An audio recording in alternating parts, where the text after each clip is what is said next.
when Bill Borthwick, Minister for Lands, delivered his welcoming speech to the newly formed Land Conservation Council in 1971, he advised them to make their recommendation on public land use as if for 1,000 years. Sadly, his ambitions have fallen well short. Victoria has never before suffered such an invasion of weed, trees and shrubs, most of them on public land. Roadsides and railways are the super spreaders of the weed pandemic. They spread into forests, parks and reserves, completely outcompeting native flora. This is a situation which epitomizes the problem. We have on one side of the track a native forest reserve, where sweet pittosporum has been removed with the involvement of much voluntary time and money. The other side of the track is controlled by Vic Roads, where nothing is done. It won't be long before the mature pittosporum trees will reinfest the reserve through birds spreading the seed. This will necessitate expenditure to remove the pittosporum again, and so the cycle continues. Other examples of this crisis are a Shire road lined with Italian buckthorn, the Prince's Highway at Narrowong, lined with Italian buckthorn, the railway reserve harbouring gorse, a declared noxious weed, and donating seed to neighbouring farms. The fact that public railways and roads are allowed to be the super spreaders of invasive weeds should be totally unacceptable to any responsible government. Polygala mutrifolia is a shrub native to South Africa. It's been brought into Australia as a garden plant and sadly is still sold in nurseries. It has no enemy in Australia, so that when it escapes from gardens, it goes rampant. It now dominates most of our public coastal lands. This is just typical of the polygala infestation. That thick, you can't crawl through it. Nothing will grow in there now. The polygala has completely covered the ground, covered everything. Ecosystems, tens of thousands of years old, are being trashed in a generation. The Muntries berry is one of Australia's oldest bush foods. The tribes would gather along the coastal fringe and chain of lakes in summer to feast on shellfish, waterbirds and muntries. The muntries are just one of the native plants severely and progressively diminished by the invasion of polygala and coastal wattle.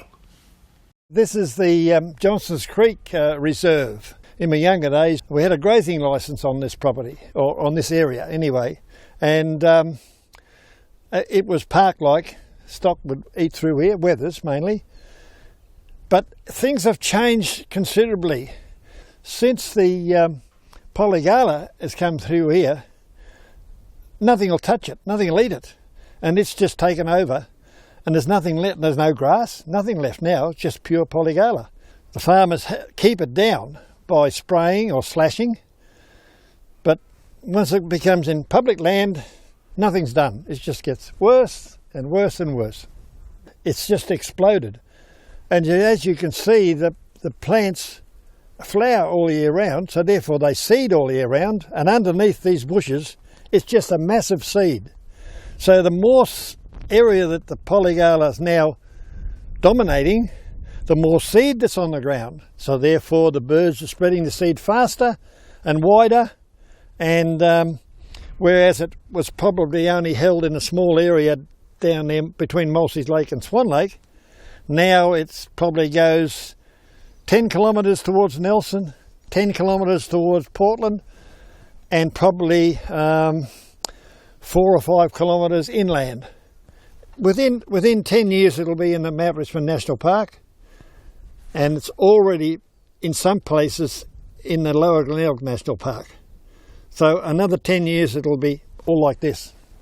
So I hope somebody does something about it. In 1995, the Victorian state government banned logging and created the Mount Clay Forest Park in order to preserve the area's biodiversity values. When I was a young fella, sort of 40 odd years ago, we used to go up in the bush with Mum and my grandfather, picking wildflowers. They used to put them in their vases at home, and there used to be a lot of heath, boronia and eggs and bacon we used to pick, and now it's sort of non-existent. It's only just scattered through the bush now, patches. Yeah, 20 odd years ago there was no Italian buckthorn or no Pitostrum in this bush that I'm aware of at all. Not a plant. But look at it now.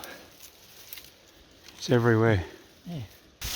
Yeah, the Italian buckthorn, from what I'm aware of, started as a hedge plant. About 3 properties in Narrawong mainly had it as a hedge. They used to have the lands department years ago, had crews working the forest and the sides of the roads, clearing new infestations of weeds and just looking after the land. They disbanded that group completely, and they've just been keep cutting the department's finances and money for years ever since. Yeah, if they don't deal with the problem in the forest, it's just going to keep spreading, grow bigger and thicker, and wipe out all our natural biodiversity in the forest. While the present plan of weed management may have been seen as a positive move in theory, when it was introduced in the 1990s, time has proven it to be a disaster for the environment. This is brought about by the lack of cohesion across tenures, lack of resources and lack of follow-up. The system is broken. It's pointless nibbling at the edges. The whole problem requires a major reassessment. We are losing the war on weeds. This is a sad and unacceptable outcome. Without the appropriate level of investment and advocacy from all levels of government, including our politicians, the war on weeds will be lost forever. There is still time to change the way in which we prioritise weeds, the actions that these labels attract, and the funding that they bring. For this to happen, we need political support and resources to ensure ecosystem decline does not continue.